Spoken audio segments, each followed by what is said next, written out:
মিরসরাইতে আমরা প্রায় 850 একর জমিকে আজকে থেকে ইয়ারমার্ক করছি। চট্টগ্রাম মিরসরাই দেশের অর্থনীতির লাইফলাইন খ্যাত এই জনপদে ঘটে গেল এক নিঃশব্দ বিপ্লব। যে মাটির উপর দাঁড়িয়ে একদিন প্রতিবেশী দেশ ভারত তাদের অর্থনৈতিক সাম্রাজ্য বিস্তারের স্বপ্ন দেখেছিল, ঠিক সেই মাটি এখন হয়ে উঠছে বাংলাদেশের সামরিক শক্তির সবচেয়ে বড় দুর্গ। এক সাহসী সিদ্ধান্তে মিরসরাইয়ের বুকে সেই নির্দিষ্ট 850 একর জমিতেই গড়ে তোলা হচ্ছে দেশের প্রথম এবং পূর্ণাঙ্গ ডিফেন্স ইন্ডাস্ট্রিয়াল পার্ক বা প্রতিরক্ষা শিল্প জোন। এতদিন যা ছিল শুধুই আলোচনা, অন্তর্বর্তী সরকারের সিদ্ধান্তে তা এখন বাস্তবের বারুদ হয়ে জ্বলে ওঠার অপেক্ষায়।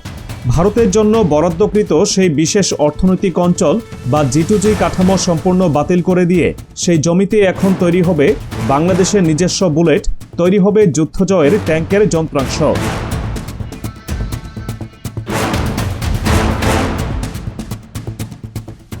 গেল সোমবার ২৬ জানুয়ারি ঢাকার প্রশাসনিক কেন্দ্রবিন্দুতে ঘটে গেছে এই ঐতিহাসিক ঘটনা। শেরেবাংলা নগরে বাংলাদেশ অর্থনৈতিক অঞ্চল কর্তৃপক্ষ বা বেজার গভর্নিং বোর্ডের অত্যন্ত গুরুত্বপূর্ণ এক সভায় এই চূড়ান্ত সিদ্ধান্ত নেওয়া হয়। সভার সভাপতিত্ব করেন অন্তর্বর্তী সরকারের প্রধান উপদেষ্টা ডক্টর মোহাম্মদ ইউনূস। সভার পরেই বাংলাদেশ বিনিয়োগ উন্নয়ন কর্তৃপক্ষ বিডা এবং বেজার নির্বাহী চেয়ারম্যান চৌধুরী আশিক মাহমুদ বিন হারুন সংবাদ মাধ্যমকে সাফ জানিয়ে দিয়েছেন, মিরসরাইয়ের জাতীয় বিশেষ অর্থনৈতিক অঞ্চল বা NSEZ-এ ডিফেন্স ইন্ডাস্ট্রিয়াল জোন করার নীতিগত সিদ্ধান্ত চূড়ান্ত হয়েছে। আর সবচেয়ে বড় ধাক্কাটা এসেছে লোকেশন নির্বাচনে।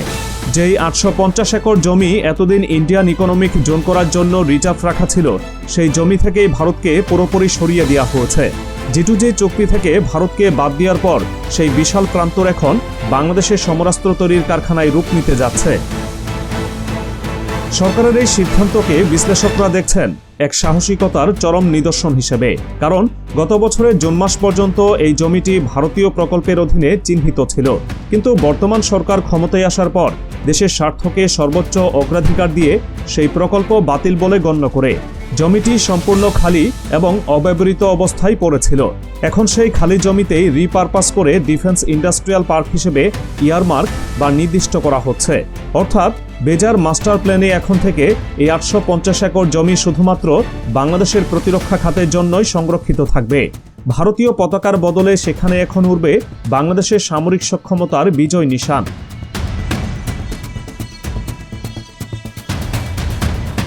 তবে প্রশ্ন হলো, কেন হঠাৎ এই ডিফেন্স জোন? কেনই বা সমরাস্ত্র উৎপাদনে এতটা জোর দিচ্ছে বাংলাদেশ? এর উত্তর দিয়েছেন বেজার নির্বাহী চেয়ারম্যান অত্যন্ত বিচক্ষণতার সাথে। তিনি স্পষ্ট করেছেন, এই সিদ্ধান্ত কোনো আবেগের বশবর্তী হয়ে নেওয়া হয়নি, বরং এর পেছনে রয়েছে নিরেট সামরিক বাস্তবতা এবং বৈশ্বিক যুদ্ধের ভয়াবহ অভিজ্ঞতা। দীর্ঘদিন ধরেই সরকারের উচ্চ পর্যায়, আর্মড ফোর্সেস ডিভিশন এবং প্রধান উপদেষ্টার কার্যালয় এই বিষয়টি নিয়ে চুলচেরা বিশ্লেষণ করছিল। তাদের গবেষণায় উঠে এসেছে আধুনিক যুদ্ধক্ষেত্রের এক রূঢ় সত্য। আমরা সচরাচর যুদ্ধ বলতে বুঝি আকাশে ওড়া ফাইটার জেট কিংবা সাগরে ভাসা সাবমেরিন, কিন্তু যুদ্ধের আসল ভাগ্য নির্ধারিত হয় রসদ বা সাপ্লাই চেইনের উপর। চৌধুরী আশিক মাহমুদ বিন হারুন যুদ্ধের এই মনস্তত্ত্ব ব্যাখ্যা করতে গিয়ে এক ভয়াবহ বাস্তবতার কথা উল্লেখ করেছেন। তিনি বলেছেন, যখন সাপ্লাই শর্টেজ বা সরবরাহে ঘাটতি দেখা দেয়, তখন যুদ্ধক্ষেত্রে আপনার হাতে যদি বন্দুকের গুলি না থাকে, তবে সেখানে গিয়ে যুদ্ধ করার আর কোনো সুযোগই থাকে না। এটি অত্যন্ত সাধারণ কিন্তু নির্মম সত্য। সাম্প্রতিক সময়ে বিশ্বজুড়ে যে যুদ্ধগুলো চলছে, সেখানে দেখা গেছে সংকটটা আসলে হাই টেকনোলজি আইটেমে নয়। পঞ্চম বা ষষ্ঠ জেনারেশনের ফাইটার জেট নিয়ে কোনো হাহাকার নেই। আসল হাহাকার তৈরি হয়েছে বুলেটের জন্য, ট্যাঙ্কের এক্সেলের মতো যন্ত্রাংশের জন্য। ভাবুন তো, আপনার কাছে বিশ্বের সেরা ট্যাঙ্ক আছে, কিন্তু তার চাকা ঘোরানোর এক্সেলটি নষ্ট এবং আপনার দেশে সেটি তৈরির ক্ষমতা নেই। তখন সেই শত কোটি টাকার ট্যাঙ্কটি যুদ্ধের ময়দানে কেবল একটি অকেজো লোহার বাক্সে পরিণত হয়।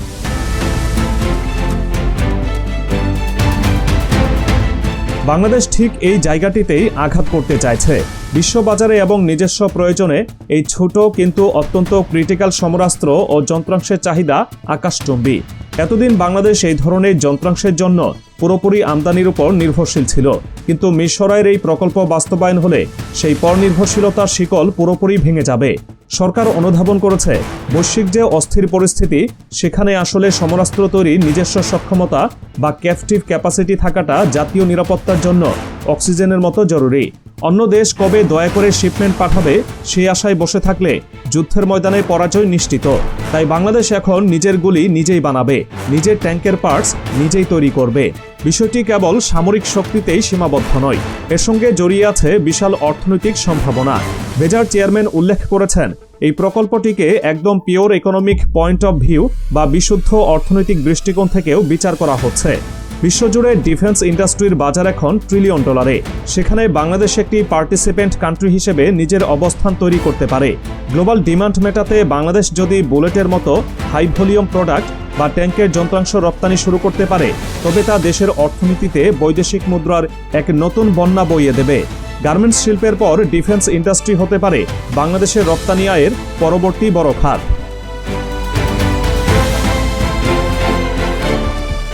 কিন্তু এই খবরের সবচেয়ে তাৎপর্যপূর্ণ দিকটি হল ভারতের প্রতিক্রিয়া এবং আঞ্চলিক রাজনীতির সমীকরণ। মিরসরাইয়ের যে জায়গাটিতে ভারত তাদের অর্থনৈতিক ঘাঁটি গেড়ে বসার পরিকল্পনা করেছিল, সেই জায়গাটি হাতছাড়া হওয়া দিল্লির জন্য নিঃসন্দেহে এক বড় কৌশলগত পরাজয়। এতদিন যারা বাংলাদেশকে কেবল তাদের পণ্যের বাজার হিসেবে দেখতে অভ্যস্ত ছিল, তারা এখন দেখবে এক স্বনির্ভর ও শক্তিশালী বাংলাদেশকে, নিজের মাটিতে, নিজের প্রযুক্তিতে এবং নিজের নিয়ন্ত্রণে একটি পূর্ণাঙ্গ ডিফেন্স জোন গড়ে তোলা প্রতিবেশী অনেক দেশের জন্যই এক অস্বস্তিকর বার্তা। বেজারেই সভায় যে প্রপোজালটি পাশ হয়েছে তা অবিলম্বে কার্যকর করার প্রক্রিয়া শুরু হচ্ছে। চৌধুরী আশেক মাহমুদ জানিয়েছেন, এই জমিটি যেহেতু ইতোমধ্যেই অ্যাভেলেবল, তাই কাজ শুরু করতে আর কোনো কালক্ষেপণ হবে না। মাস্টার প্ল্যানে অন্তর্ভুক্ত করার মাধ্যমেই এই জোনের আনুষ্ঠানিক যাত্রা শুরু হলো।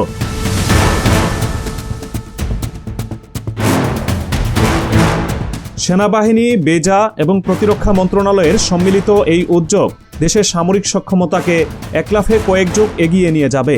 যেই বুলেটের জন্য আমাদের বিদেশের দিকে তাকিয়ে থাকতে হতো, তা এখন তৈরি হবে আমাদের ঘরের কাছেই।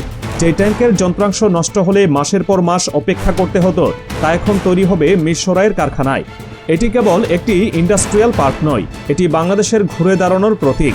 এটি প্রমাণ করল সঠিক নেতৃত্ব এবং সাহসী সিদ্ধান্ত থাকলে যে কোনো পরিস্থিতিকে নিজের অনুকূলে নিয়ে আসা সম্ভব।